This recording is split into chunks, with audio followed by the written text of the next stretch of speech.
Muy bien, estamos grabando. Comenzamos entonces, jóvenes. Nuestro tema de hoy, inmunidad. Inmunidad en las diferentes etapas vitales. El recién nacido tiene inmunidad, sí tiene, pero generalmente es transmitida a través de la placenta, anticuerpos maternos, es decir, es una protección de naturaleza pasiva. Iván Rafael, ¿pudiste leer el documento que les mandé de inmunidad y nutrición? El documento que está en el material de lectura que está en la plataforma.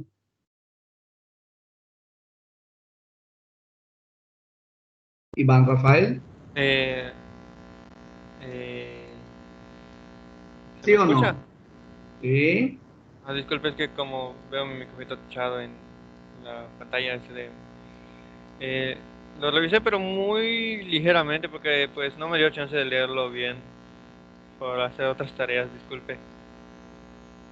Bueno, la cuestión es de que si he cuidado el que no tengan ustedes recarga de materiales para que lo puedan aprovechar. Si no, pues yo prácticamente voy a estar dando mi clase sin que algunos o algunos pues no sepan ni de qué estoy hablando porque no tuvieron la oportunidad de estudiar. Una cosa es leer, otra cosa es dar una pasadita y panorámica a los trabajos y otra cosa muy diferente es estudiar para la clase. Comprendes mejor, acuérdense de la asimilación, la acomodación, la adaptación, pues a eso se refiere aplicado a nuestro curso. Muy bien, muy bien. Lo que vamos a ver en el día de hoy es, uno, cómo es cómo es la inmunidad en las diferentes etapas vitales. Vamos a comentar algunas cosas relacionadas con las vacunas, porque cada etapa vital que vamos a ver luego en detalle corroboraremos qué le toca a cada edad. Ejemplo, al recién nacido. Moisés Alejandro Romero, ¿qué vacunas le corresponden al recién nacido?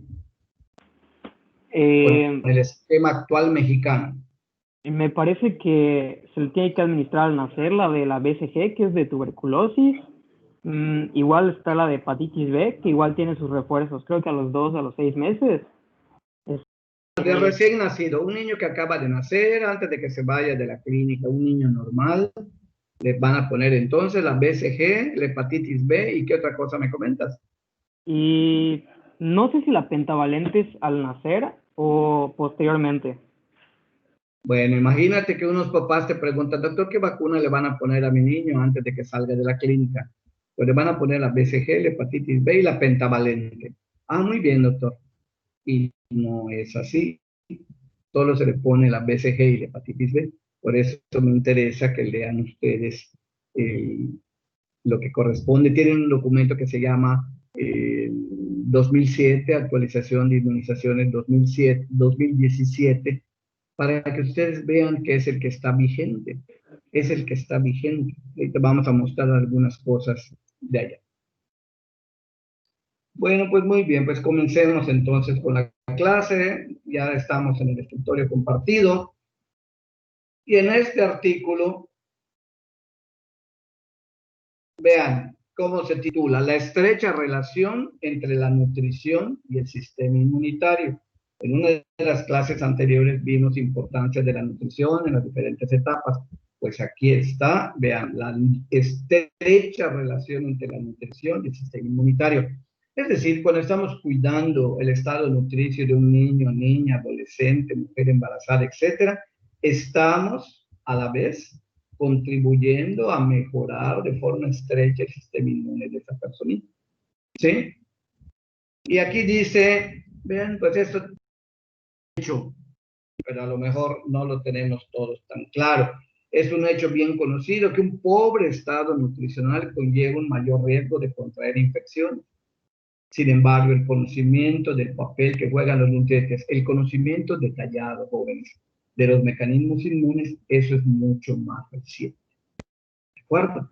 Entonces, es importante desde in útero, que ese bebé esté bien nutrido a través de una mamá bien nutrida, para que también su sistema inmune se vaya preparando para enfrentarse al medio ambiente externo cuando nace, o interno en un momento dado en determinadas situaciones. ¿Sí? Todos tienen este documento, está muy amigable, muy sencillo. y quiero mostrarles algunas cosas. Miren, habla el artículo de algo que se llaman, si alguien lo leyó, de las barreras físicas. Aquí está, miren. Como se ha expresado anteriormente, el sistema inmune es complejo y los elementos que lo integran participan en diferentes funciones. Miren, en la protección frente a agentes extraños de todo tipo, una primera línea de defensa la constituyen las barreras físicas y químicas, piel y mucosas, así como sus secreciones, y la flora autóctona protectora.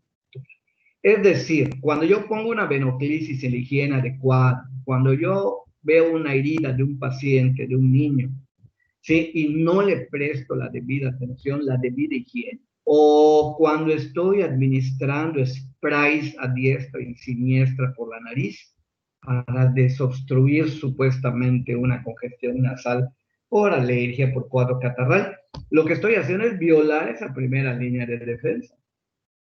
¿Sí? Cuando le estoy dando antiácidos sin considerar los efectos, estoy alterando el pH ácido del estómago, ¿sí? Y estoy modificando la respuesta del organismo. Y ni qué decir cuando administro antibióticos de amplio espectro, sin ninguna discrecionalidad, sin ningún cuidado, lo que estoy haciendo es alterar esa flora y permitir que prolifere la flora no autóctona, la flora no protectora y prolifere la otra que es perjudicial. Ejemplo, hongos.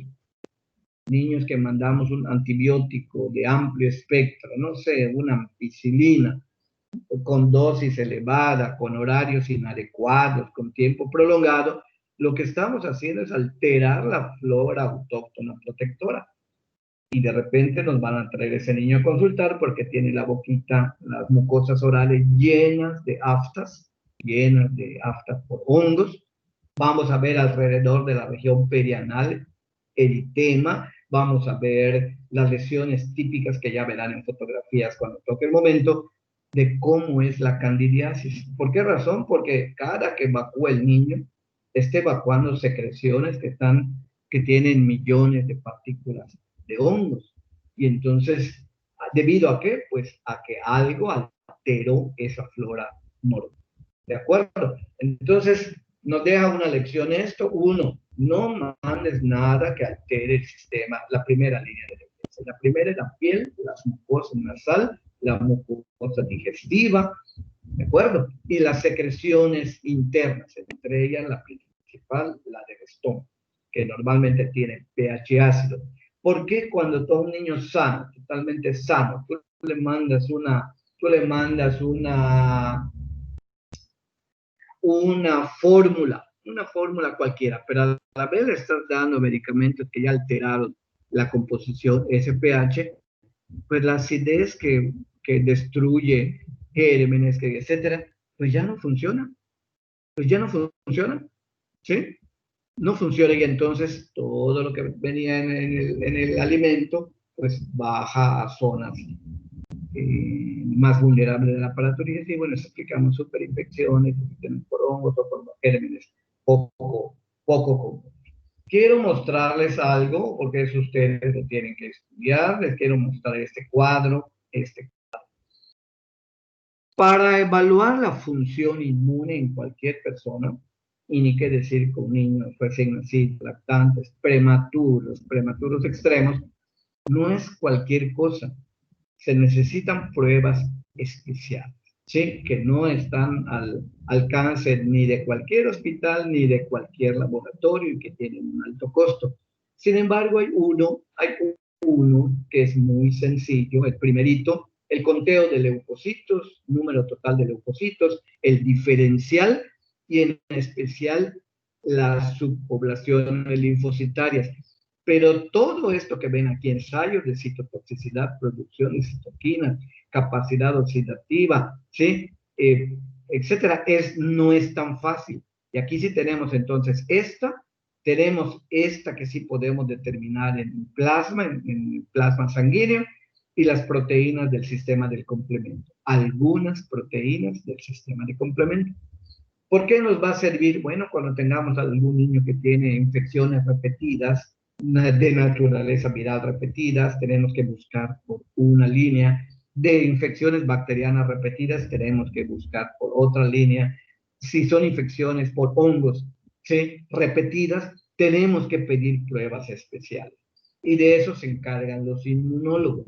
Pero no vamos a mandar al inmunólogo a cualquier niño, sino simplemente tener en cuenta algo que les he comentado, tratar de identificar la causa raíz primero.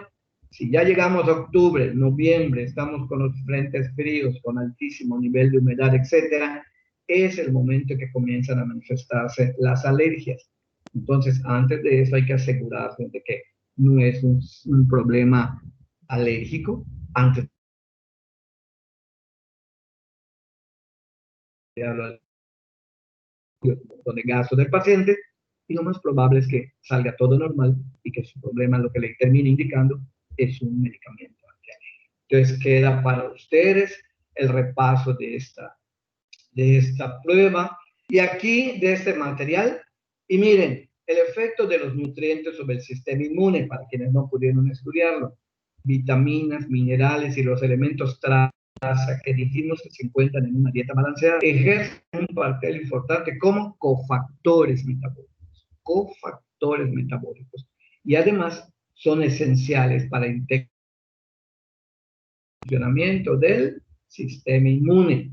Y algo tan sencillo que está en las legumbres, en las verduras, está en las hojas verdes, etcétera.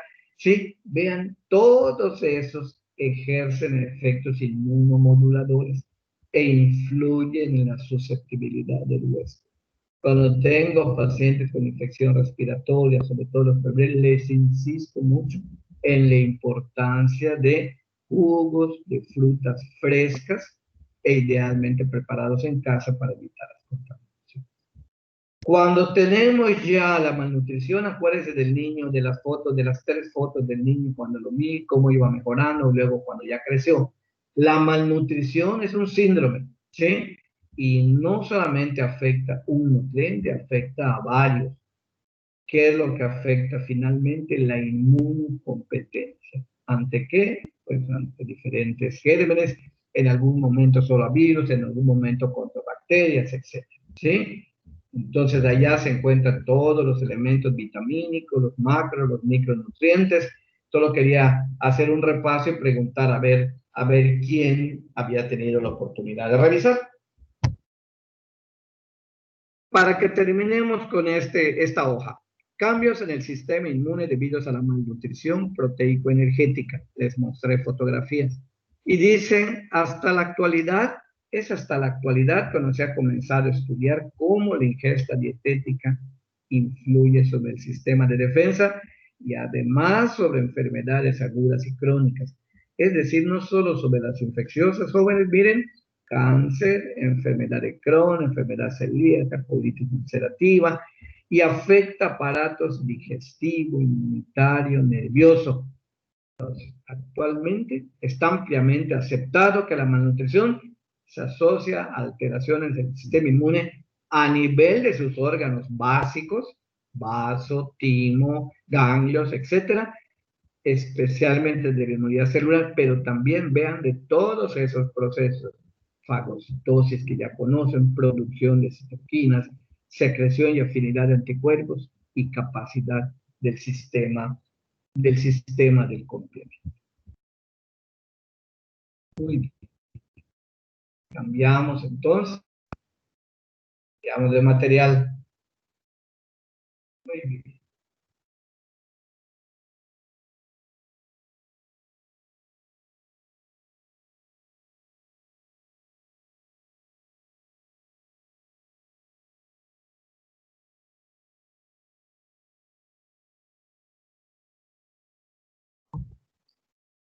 Muy bien, este material lo elaboró un compañero de ustedes de otros años.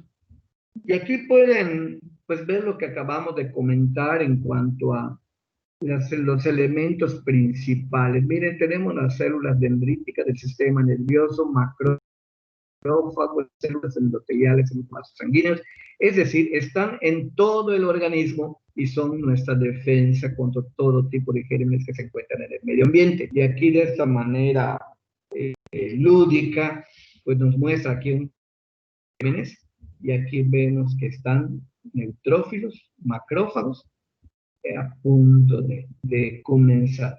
Hay muchas infecciones que nos dan jóvenes y que ni nos enteramos o nos enteramos, pues, por cierto malestar.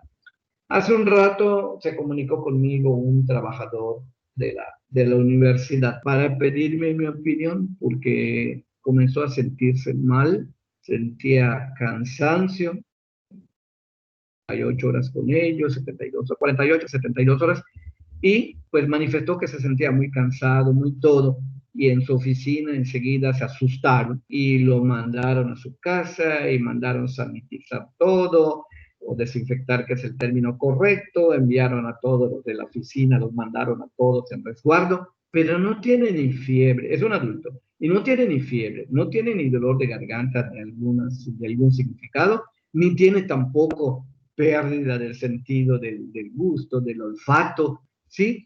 Entonces,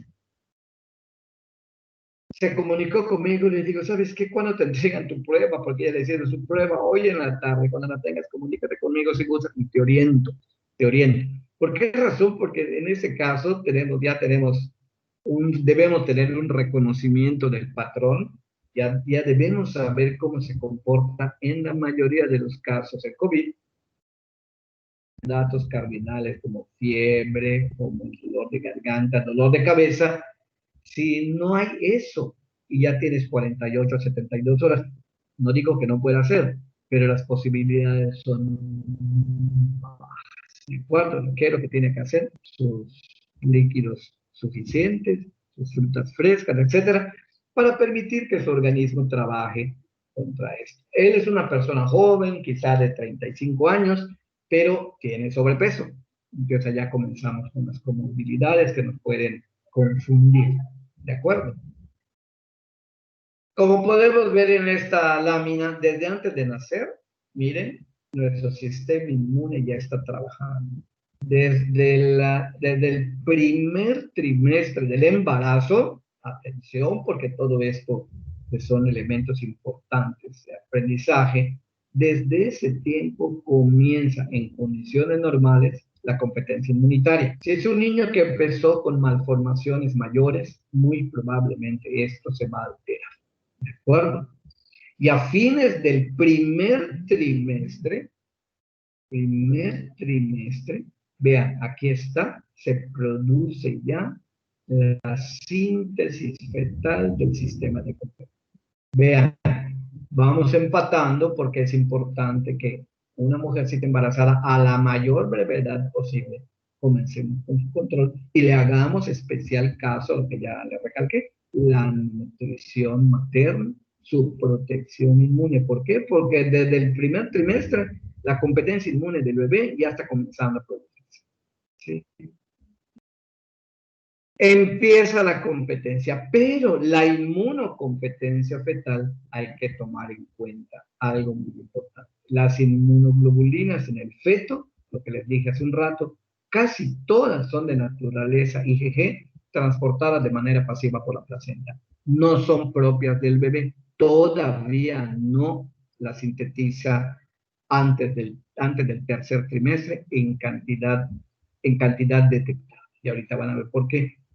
Entonces dice, los anticuerpos presentes en el feto y recién nacido, lo que tiene son reflejos de experiencias inmunes que tuvo la mamá. Y eso ocurre mucho cuando la confusión se genera cuando la madre tiene alguna historia de un cuadro febril durante el embarazo y al bebé que tiene ciertas dismorfias o se sospecha, tiene alguna cosa que nos haga pensar en una infección intrauterina, una de las primeras cosas que se le hace es su determinación de inmunoglobulinas IgG e IgM.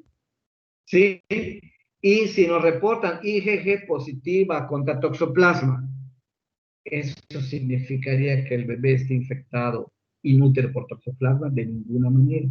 Si tiene IgM en ciertos niveles. Si tiene IgM positiva para toxoplasma, es tu obligación considerar esa posibilidad, porque la IgM no pasa a la placenta por el tamaño que tiene. La IgG sí.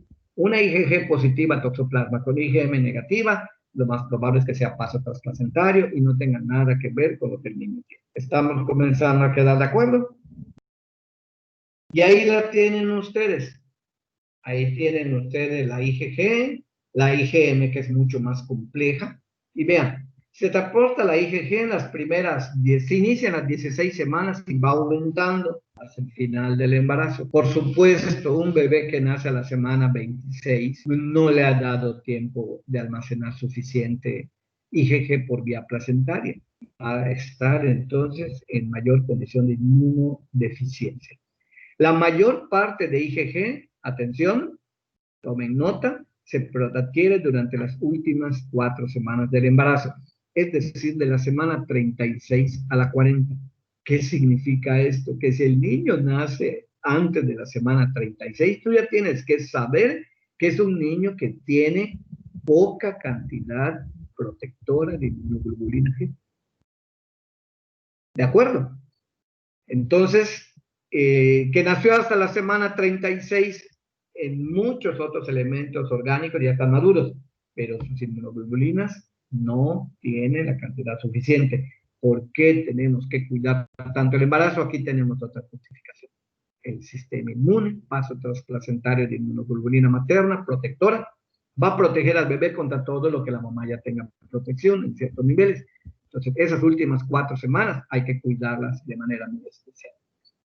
Y hasta los 3 años, miren, hasta los 3 años, empezó en la etapa del recién nacido, la producción propia, su producción personal de inmunoglobulina G de manera lenta. Y a los 3 años ya tiene cifras del adulto. ¿Cómo se traduce clínicamente esto en cuanto al sistema inmune? Que después de los 3 años las infecciones respiratorias, digestivas, etcétera, son cada vez menos frecuentes. O viceversa. Antes de los 3 años es más probable que los niños se nos enfermen porque tienen todavía producción gradual de inmunoglobulina G propia, ¿de acuerdo? En respuesta a los estímulos, ¿sí? En algunas situaciones, la transferencia de anticuerpos IgG de la madre al feto puede ser más dañina que protectora. Y el ejemplo clásico es la madre que tuvo es RH negativo, pero tuvo su bebé anterior que no le hicieron su grupo IRH, ¿sí? Y este tiene un segundo embarazo, ella no le dio mayor importancia y resulta que este niño nace y se pone ictérico, presenta hiperbilirubemia rapidísima en las primeras 24 horas debido a que la madre formó anticuerpos IgG contra el RH positivo del bebé, de los glóbulos rojos del bebé, y entonces eso lo que va a hacer es destruir de manera muy rápida glóbulos rojos y te tienes que apurar porque si no esa inmunoglobulina tóxica, la indirecta, su fracción libre, que es la tóxica, se fija en núcleos de los ganglios basales y puede producir toda una serie de secuelas neurológicas. Entonces vean cómo es la traducción clínica. Esto es lo que en el curso llamamos correlación clínica. Si no, nada más les digo, en algunas situaciones, bla, bla, bla. Inmunoglobulina IgM, que aquí ven ustedes una representación gráfica, predomina en el feto y se mantiene así durante semanas o meses en el recién nacido. La respuesta cuando hay infección. La cantidad encontrada en un recién nacido es la que produjo y la producción en los niños sanos es muy escasa, casi imperceptible. ¿Por qué? Porque es de una respuesta a algo de tipo infección. Se encuentran cifras altas, vean, de IgM en los recién nacidos que tienen infecciones congénitas, toxoplasmosis, herpes virus, ¿sí? Hay toda una rubeola, un niño que nace con catarata congénita y bajo peso al nacer, hepatoesplenomegalia, le toma su prueba para búsqueda de infección congénita, te sale IgM y es alta para rubeola, ahí sí tú ya tienes datos para considerar un síndrome de rubiola congénita. ¿De acuerdo? Con IgM. Y las cifras del adulto en IgM se alcanzan a los 9 meses de edad. Es decir, el niño a esa edad ya tiene capacidad de responder a las infecciones con su propia inmunoglobulina M, que lo protegerá. Cada infección que nos dé, jóvenes, primero activa la IgM,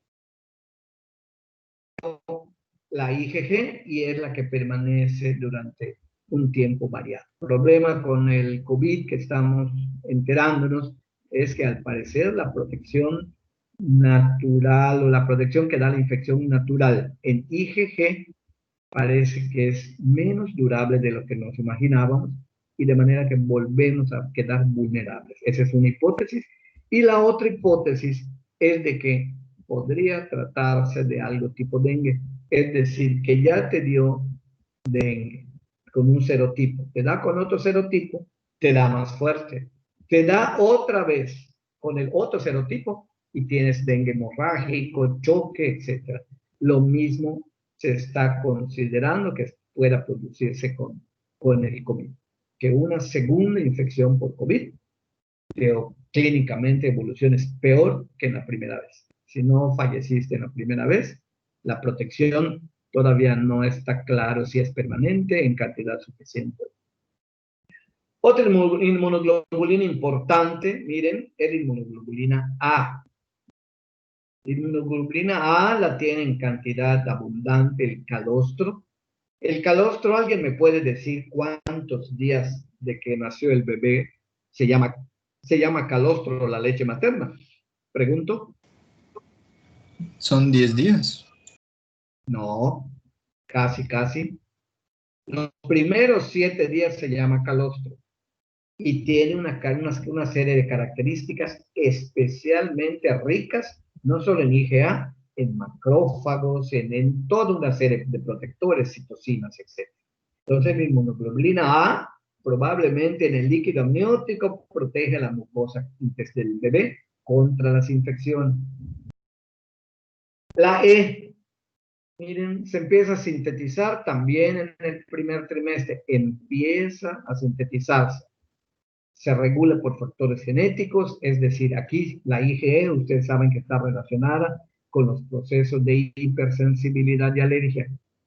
Entonces, una madre que está ingiriendo cierto tipo de alimentos alergénicos, cacahuates, fresas, etc., en un niño que tiene la predisposición genética, podríamos ya sensibilizar.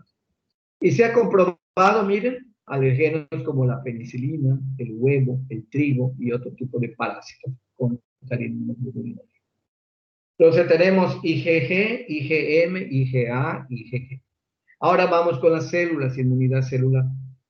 Linfocitos B y linfocitos T. Los B aparecen en el primer trimestre del embarazo y están presentes en sangre y vaso al terminar el primer trimestre. Los linfocitos T, por el contrario, empiezan a dejar el timo, salen del timo a las 14 semanas de gestación, es decir, en el segundo trimestre del embarazo. Y a pesar de todo esto, todo lo que les hemos comentado, aunque haya recibido anticuerpos maternos, si estamos hablando que tienen menos de 36 semanas, con mayor razón responde mal a la infección, responde mal a la inmunización, y en especial a los polisacáridos capsulares bacterianos.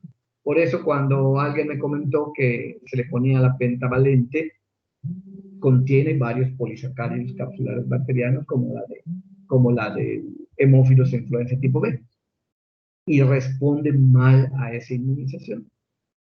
Entonces puede ser, ¿por qué? Porque las células B responden poco ante esos activadores, o no se tienen todavía células T que proliferen los estímulos específicos. Entonces todo tiene su momento. ¿Y a dónde vamos llegando? Bueno, entonces, ¿cuánto tiempo debo esmerarme en cuidar el embarazo? Todo. En especial desde el primer trimestre, porque ya vimos por qué. Y después de que nace el bebé, ya van a ir comprendiendo por qué es tan importante de que lo cuidemos, que tenga la lactancia materna, que tenga el calostro, que tenga la madre bien nutrida, que haya una buena disposición a lactar, etc.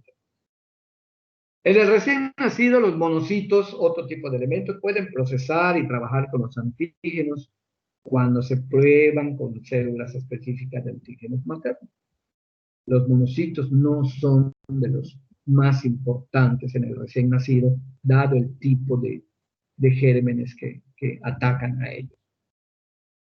Y aquí está, esta parte nos habla de la importancia, por ejemplo, de un elemento que está en la leche, en la naturaleza. La lactoferrina se encuentra en altas cantidades en el calostro humano. Miren, en el calostro 7 gramos por litro y en la leche materna madura apenas 1 a 2 gramos.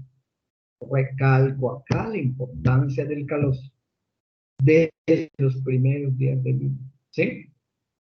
Acuérdense que en la primera semana de vida las cifras de mortalidad humana son más altas que nunca. Solamente compite con la mortalidad en los menores de un año. Pero si de los menores de un año vemos qué grupo abarca la mayor cantidad, son los recién nacidos. Y de los recién nacidos en la primera semana de vida. ¿De acuerdo? ¿Para qué sirve esa la lactoferrina? Para detener, controlar el proceso inflamatorio y el daño tisular y evitar una infección sistémica, nada menos. Y vean qué efectos tiene. Antibióticos, regulación inmune, estimulación inmune, efectos antiinflamatorios, antioxidantes, fortalecimiento de las mucosas que ya mencionamos, y además regula el transporte de hierro. Y vean, la lactoferrina, y esta cantidad de 1 a 2 gramos es más que suficiente para ayudar al bebé a protegerlo contra bacterias, virus, levaduras, hongos y parásitos como Giardia lamblia. Entonces, jóvenes, vale la pena insistir con la lactancia materna, claro. ¿Desde cuándo? Desde el embarazo hay que sensibilizar a la no hasta que nazca el bebé, que puede llegar la mamá con mala información, desinformada o de plano con prejuicios totalmente fuera de lugar y que evite. Y aquí tienen ustedes un elemento para que convenzan ustedes a las mamás, porque no es un invento. Hay elementos documentados de todas las propiedades que tiene el calostro y la leche materna en los primeros 6 meses de vida. Bueno, pues muy bien. Yo preguntaría, si a alguno de nosotros nos dio influenza, ¿alguno de ustedes les dio influenza en el año 2009, jóvenes? Pregunto.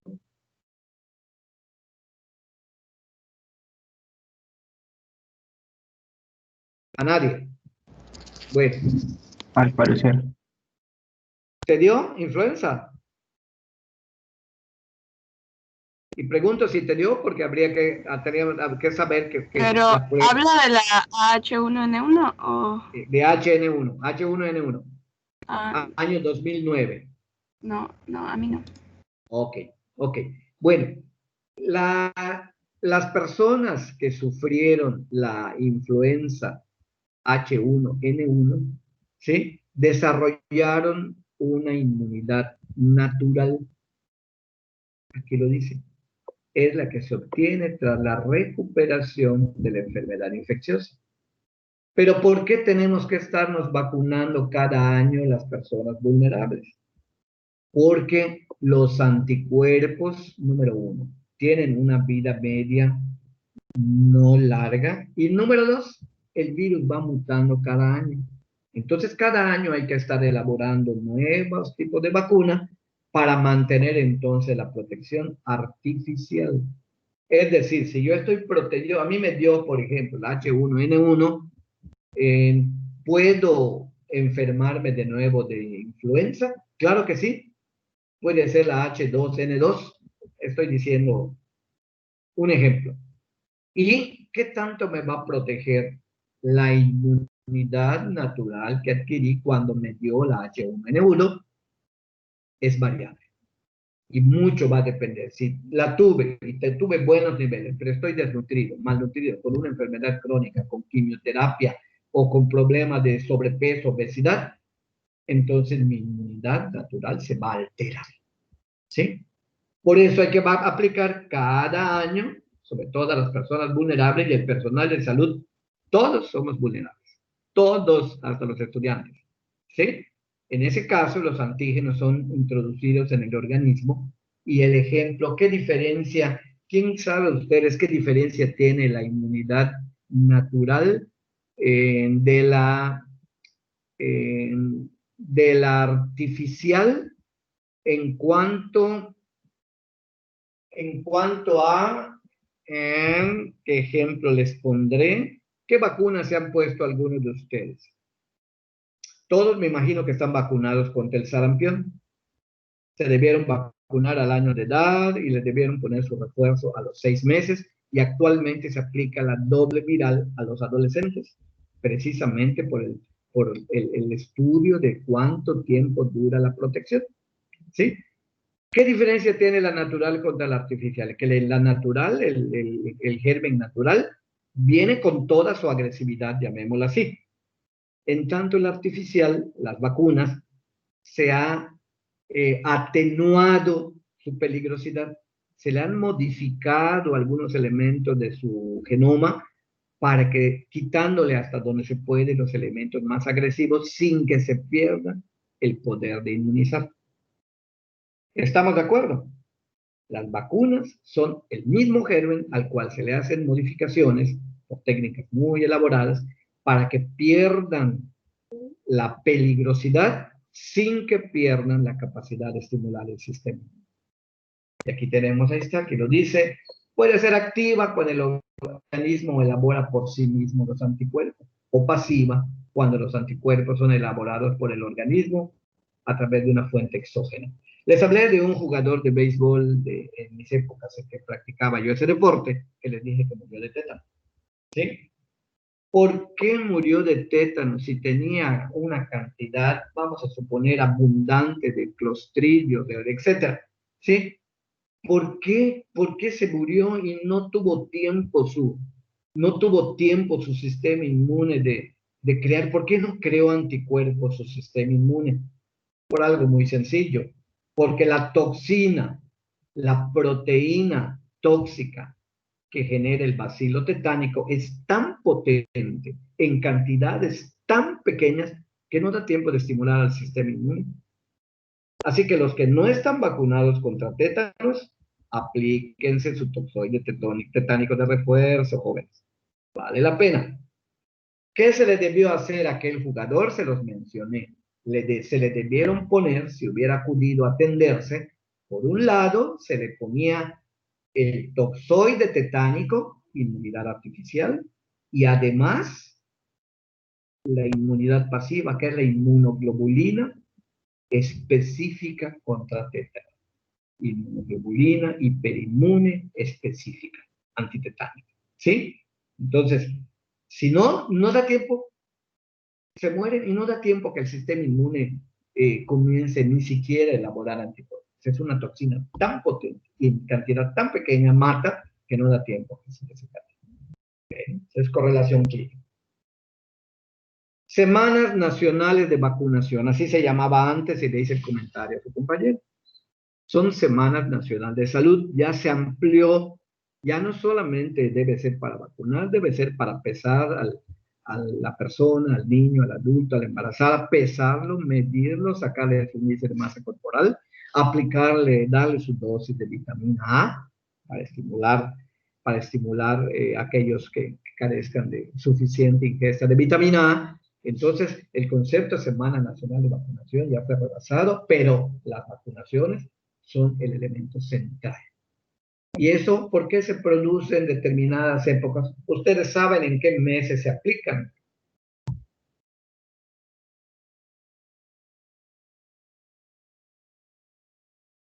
La primera se aplica en febrero.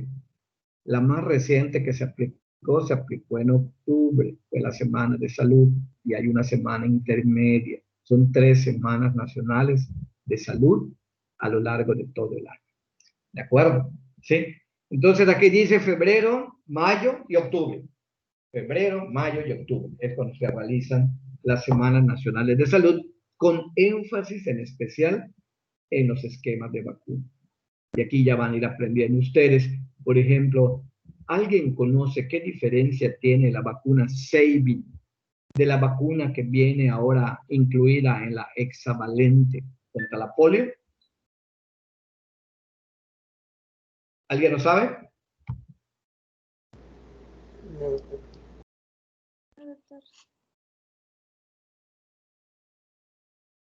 Tienen una diferencia muy importante. Las de la vacuna que se aplica por vía intramuscular incluida en la hexavalente, antes pentavalente, ya está llegando el hexavalente, es con virus muerto. Es con virus muerto. Pero modificado de tal manera que, uno, eliminamos sus peligros de producir la enfermedad, que aunque sea infinitamente bajo, existe, ¿sí? Número uno, sin que pierda su inmunogenicidad. En tanto que la Sabin se pone cuando ya se comprobó que el esquema de la SALC, así se llama la otra, la de virus muerto, la SALC, que se aplica inyectada, cuando ya se aplicó esa, entonces se le aplica como refuerzo la Sabin. ¿Por qué? Porque ya debe tener el niño, ya tiene anticuerpos protectores, y de manera que la refuerza el sistema inmune esta Sabin, y ya el peligro de que pueda producir una enfermedad tipo polio, ¿sí? Se aleja mucho más. De hecho, en nuestro país la polio se encuentra erradicado. Para que un país sea declarado como con una enfermedad de estas tan grave y tan incapacitante como la poliomielitis erradicado, es indispensable que por lo menos tenga 5 años que no hay ni un caso ni sospechoso ni probado. En cambio, en el sarampión no estamos erradicados, se considera controlada.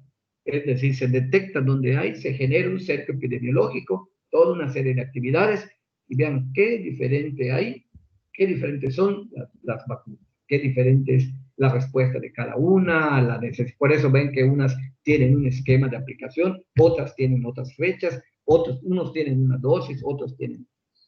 ¿Alguien sabe cuánto es la dosis que se le aplica de BCG en la zona del deltoides al niño recién nacido? ¿Cuántos mililitros? El tema era, oye, inmunizaciones, inmunidad y sistema inmune, vacunación. ¿Nadie? Creo que es 0.1 mililitros. Pero punto uno, ¿qué es eso? Dígamelo con una expresión que... Mililitros. ¿Cuánto? Mililitros. No, es una décima de mililitro, doctora. Una décima de mililitro, por eso se aplica con una jeringa especial, la de insulina, desechable, ¿sí? Que le da esa jeringa delgadita, con aguja que tiene un tapón de color, un plástico de color naranja, ¿sí? Y puede usted perfectamente, ahí le da una jeringuita, le da para 10 dosis, únicamente cambia usted las... ¿Sí? ¿De acuerdo? Muy bien. En el documento que les envié, no voy a entrar ahorita en detalle a todas, pero vean ustedes en qué consiste cada una de las vacunas. En el documento, chequen en qué página está, vean, hay un índice, y en la parte del índice busquen cada una de las vacunas. Conviene que lean cuál es la historia de las vacunas, etcétera, pero en especial, para que, ¿qué tienen que ver? ¿Qué tipo de vacuna es? ¿Qué efectos adversos y cuánto está contraindicado?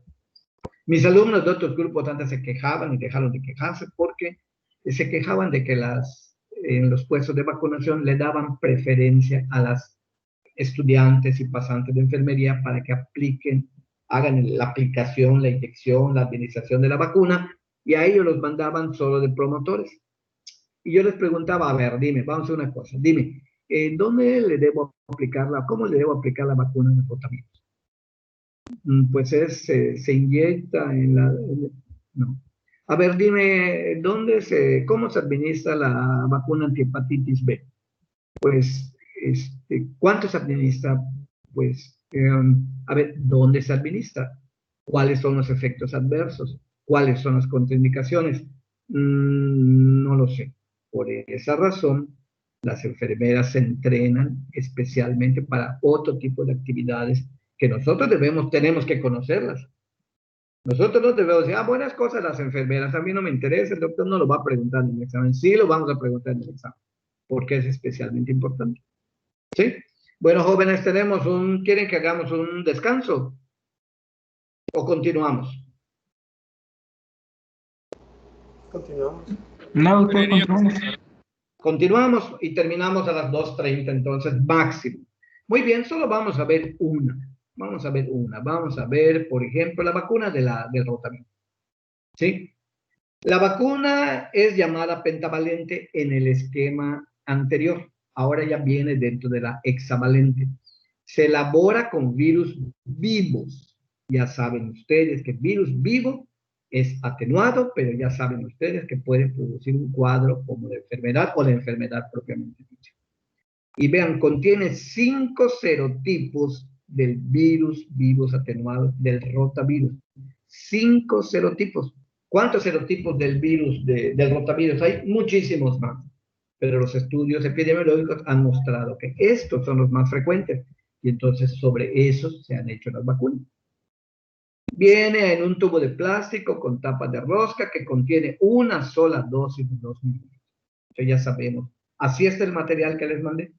Para cada una te dice qué es, qué contiene y cómo viene, en qué presentación. Efectos adversos abusados. Se puede presentar posterior a la administración, poco apetito, irritabilidad, fiebre. Miren cuántos puede haber. Y aunque no son comunes y no se han asociado como causa directa de la vacuna, hay que vigilar la presencia de cólicos dolorosos, sangre en las heces de consistencia gelatinosa. ¿Sí? Si yo les preguntara, ¿hay alguna vacuna 100% segura? No la hay. ¿Hay alguna vacuna 100% libre de efectos adversos? No la hay. ¿Hay alguna vacuna 100% eficaz? No la hay. Varía el grado de eficacia, es decir, que cumpla para lo que fue hecha para generar anticuerpos. ¿Sí? Entonces ya sabemos, la vacuna del rotavirus nos evita una causa de muerte mundial como causa de diarrea en lactantes en niños de menos de 2 años. Pero nosotros sí tenemos que saber que puede haber algo de diarrea, algo de fiebre, algo de irritabilidad que dura 2-3 días y de todas maneras siempre hay que anunciarles de que estén pendientes que en algunos casos raros la respuesta de defensa del niño puede provocar problemas y deben acudir de inmediato a la clínica a su valoración. Contraindicaciones. Vean, efectos adversos, contraindicaciones. Niños mayores de 8 meses. Es decir, un niño que no se le había aplicado por diferentes razones, que la pandemia, que esto, lo otro, y va y tiene 8 meses o más, no se las debes poner. ¿Sí? ¿Por qué razón? Porque los efectos adversos, la invaginación intestinal, la frecuencia va aumentando, la probabilidad va aumentando. Invaginación intestinal imagínense el intestino delgado cerca de su entrada al colon y genera movimientos peristálticos de distinta intensidad, de manera que a nivel proximal, un segmento que se está moviendo más enérgicamente, se entra dentro del propio intestino. Entonces se obstruye y vienen vómitos, distensión, etc. Los niños mayores de 8 meses no se les pone la vacuna de rotavirus. ¿De acuerdo? Y quien tenga el antecedente de alguna enfermedad crónica, que los hay, y que no se haya corregido, que haya presentado alguna vez invaginación intestinal. ¿Qué es lo que hace para producir invaginación intestinal? Los virus, ¿sí?, se acumulan en los ganglios linfáticos del intestino, las placas de Peyer, etc. Y ahí es donde generan la hipermotilidad que puede generar que el intestino, una parte del intestino se invagine, entre dentro de otro. ¿Sí? Sujetos con inmunodeficiencia, cuidado. Ahí es un caso que debe manejar el pediatra en conjunto con el inmunólogo. ¿Cuáles sí se le pueden poner? No se le deben poner a estos niños, a esas personas, vacunas con virus vivos. ¿Por qué razón? Porque van a proliferar y van a generar enfermedad y en grado alto. ¿De acuerdo? Con cualquier inmunodeficiencia. Y cuando hay un paciente, esta es una pregunta común, doctor, ¿debo llevar al niño a mi vacuna porque tiene calentura? A ver, yo siempre les digo, a ver, tómele la temperatura y me avisa. Tiene 37,4, no es fiebre. No tiene ningún otro síntoma, ninguno. No hay contraindicación para esta vacuna. Para esta vacuna. ¿De acuerdo? Pero si tiene 38,5 grados, tiene diarrea, tiene vómitos, por supuesto, hay que posponer la aplicación de la vacuna si es un niño menor de 6 meses. ¿De acuerdo? Y cada una tiene sus propios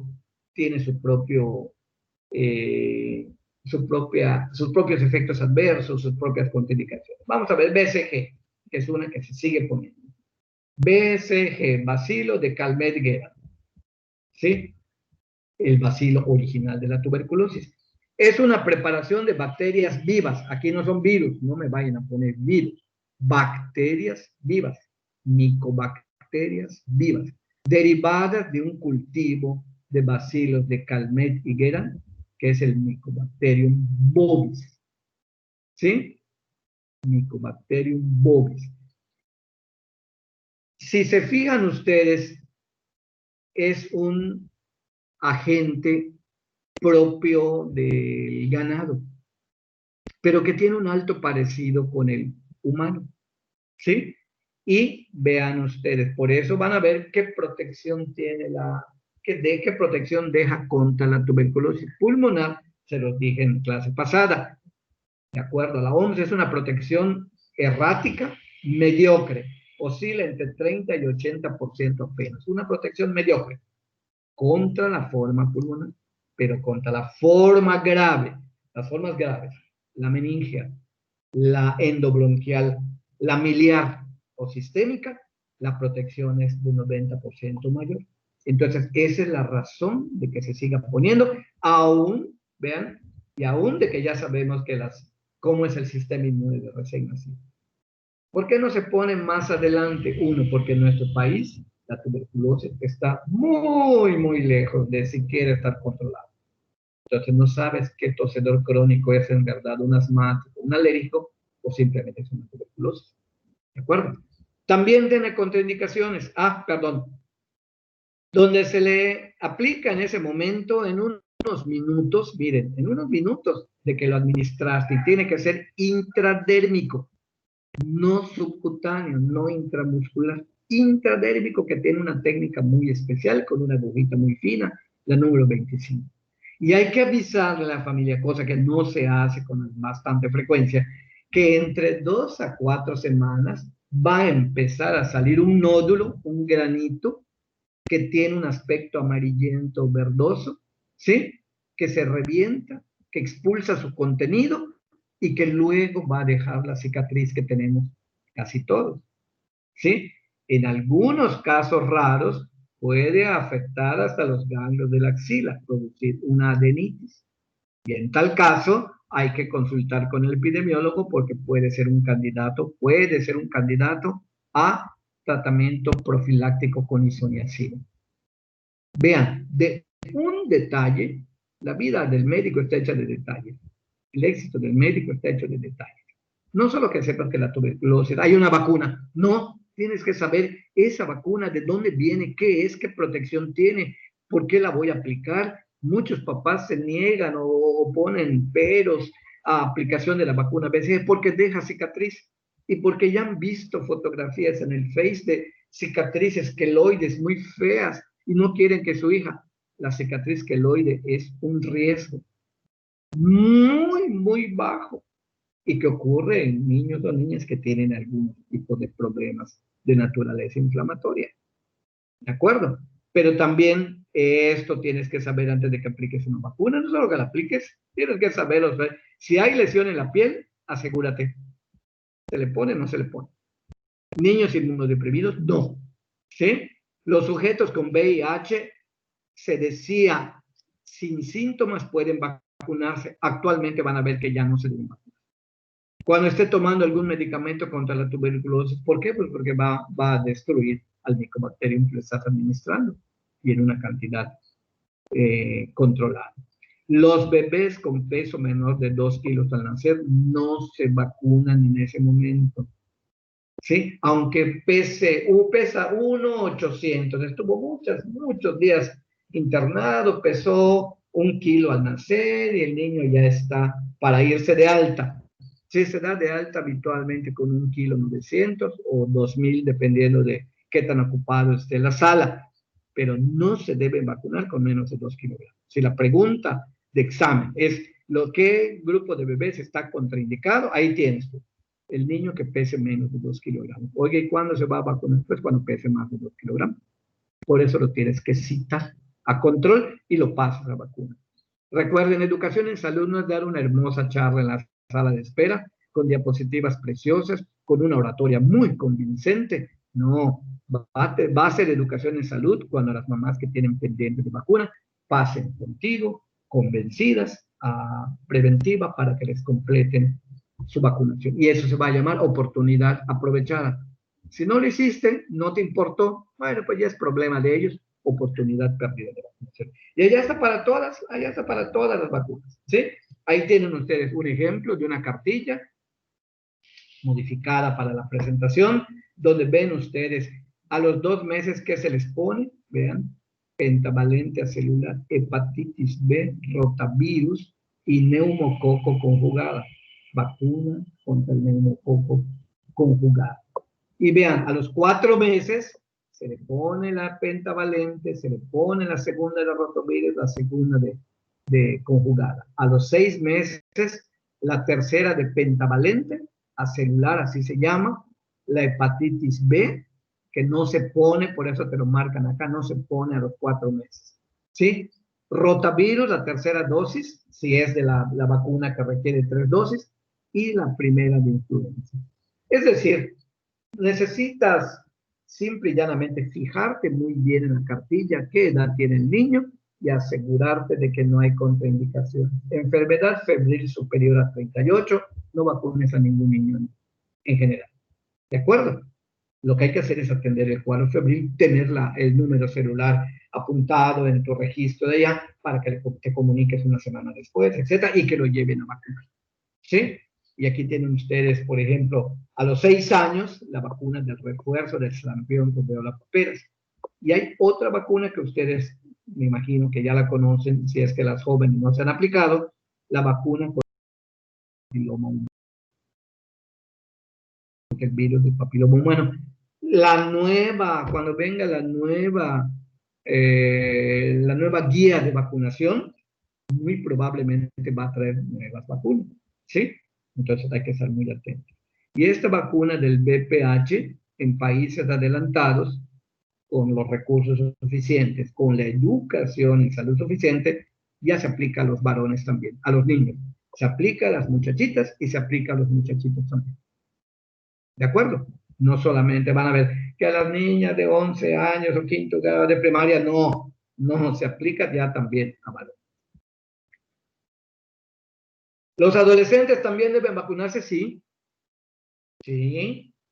Miren, nada más que ya no le vas a poner la hexavalente o la pentavalente. ¿Por qué? Porque tiene algunos componentes, como por ejemplo los de tosferina, Bordetella pertussis, que puede provocar el cuadro clínico de la enfermedad cuando se pone en los adolescentes. Entonces, cuando se pone es la TD a partir de los 15 años de edad y cada 10 años. Sarampión, rubéola, más de 11 años, que no cuenten con sus 2 dosis de sarampión, rubéola, papera o 2 dosis de sarampión, rubéola. Si las tienen, pues no se le aplica. Antihepatitis B, todos que no cuenten con antecedente vacunal, hay que aplicarlo. Y los que somos personal de salud vulnerable, tenemos que aplicárnosla, estar seguros de que tenemos el refuerzo. Y el VPH ya les comenté, y las vacunas de antiinfluenza en la población de 19 a 59 años, considerada como factor de riesgo. Ustedes son factor de grupo o factores de riesgo como yo. ¿Dónde se aplica cada una? Bueno, lo van a ver en el manual que les mandé. BCG menos brazo derecho. BCG en brazo derecho a nivel del deltoide, del brazo derecho. En el lado izquierdo, en el lado izquierdo, se ponía la vacuna de la viruela. Yo tengo cicatriz de viruela. En mi niñez se aplicaba la vacuna contra la viruela porque todavía no se había logrado erradicar. La viruela está erradicada en el mundo. Viruela, no varicela, que son cosas totalmente diferentes. Los de hepatitis B, aquí te dice también, en el muslo o en el brazo, si ya es un niño mayor de 18 meses. La pentavalente, vean, una en el muslo izquierdo y otra en el muslo derecho. Cuando nos preguntan eso en el puesto de vacunación y no lo sabemos, pues tiene que decirle en cada primero estudia todo eso y luego te dejo que lo apliques porque no sabes ni dónde se va a poner qué cosa, ¿sí? Y aquí tienen ustedes, por ejemplo, todas estas se aplican en el brazo izquierdo y la del BPH se aplica en el brazo derecho. ¿Estamos de acuerdo? La polio tipo 6B, la que aplica en las Semanas Nacionales de Salud, es la por vía oral, la que se da en gotitas. La varicela se aplica en el brazo izquierdo por vía intramuscular y la hepatitis A en el muslo izquierdo y en el brazo izquierdo. ¿Por qué creen ustedes que no se aplica por vía oral todas estas? ¿Por qué no se dan por vía oral? Por una razón muy sencilla, se destruyen y no estimulan al sistema inmune. ¿De acuerdo? Para que vean qué poderosa, qué potente es esa barrera digestiva en condiciones normales. Y en las Semanas Nacionales de Salud, que es lo que está en lo que les dije, la cartilla, que aplica de los 0 a los 9 años, la promoción específica, ahí está. Cosa que antes era, venías, te vacunabas y listo. No. Cuidado del recién nacido y del niño. La promoción de lactancia, vigilar el crecimiento, ¿sí? El desarrollo y estimulación temprano, enseñarles a detectar signos de alarma en infección respiratoria y diarreica, prevención de violencia familiar. Y promoción en general a todas las personas que se vacunen, adolescentes, adultos, ancianos, higiene personal, salud bucal, adicciones, promoción de actividad física, ¿sí? Cuidado con aquellos animales de compañía, deben estar vacunados anualmente contra la rabia, incorporación a grupos de ayuda mutua en caso necesario, entornos favorables, buena alimentación y la prevención de accidentes. Entonces vean ustedes cuánto cambio hay entre cartilla nacional, Semana Nacional de Vacunación, que tuvo un mérito,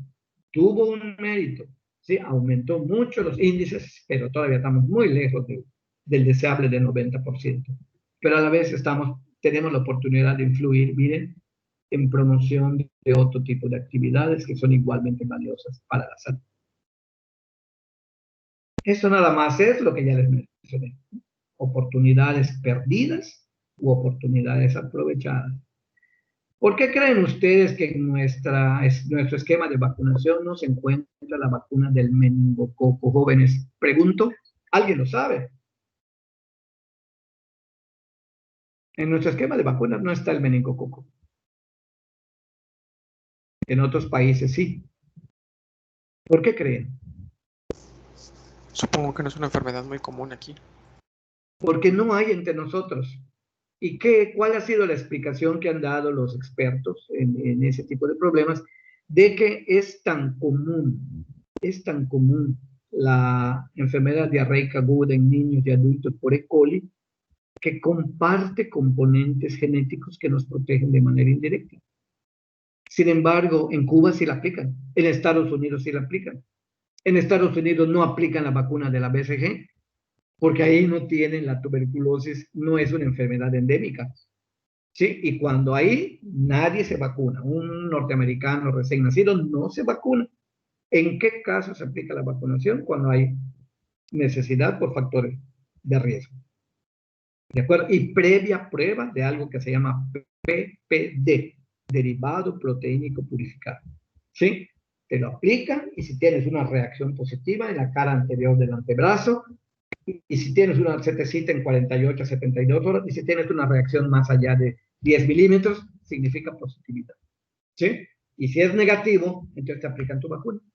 Si ya salió positivo, significa que ya tuviste el contacto con el bacilo, y lo que hay que hacer es tu vigilancia clínica para ver si no desarrollas la enfermedad. ¿De acuerdo? Entonces hay muchos factores por los cuales pueden perderse oportunidades, y cuando les toque estar en un servicio de salud, en su pasantía, van a ser encargados de vigilar de manera particular el refrigerador, el que no se quede la red fría al garete. ¿Por qué razón? Porque imagínate cuánta vacuna hay allá y cuánta oportunidad de salvar vidas a través de las vacunas se pierde. Y no digas el costo. Cuando algunos de mis pacientes me preguntan, doctor, ¿sabe qué? Como me dio miedo de ir al Seguro Social, al ISSSTE, a la Secretaría, donde quiera. No quise arriesgar a mi niño, fui a que me ponga una vacuna en tal lugar privado. Ah, muy bien, le digo, la vacuna de la varicela y la hepatitis. Ah, muy bien, digo, muy bien. Oye, hay una pregunta, ¿y cuánto le costó? Ay, doctor, no me lo recuerdo. ¿Cuánto costó? Le digo, ¿cuánto cuesta actualmente? Está entre 1,000 y 1,500 pesos cada una de las vacunas.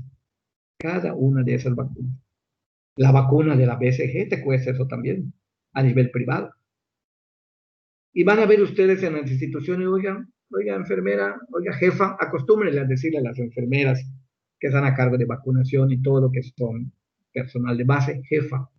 Es una palabra amigable y que les va a abrir puertas para que les respondan, les apoyen, les ayuden, les enseñen y les dejen aplicar debidamente las cosas. ¿Sí? Oiga, ¿por qué solo los viernes citan a vacunas de BCG? Porque el frasco de la vacuna que les mencioné viene en una ampolleta con 50 dosis. Y si en 12 horas no se ha utilizado, se tiene que desechar porque es inactivo. Entonces, si te imaginas que diario abras una ámpula por aplicar 2 o 3 o una o ninguna, ¿cuánto desperdicio hay? ¿De acuerdo?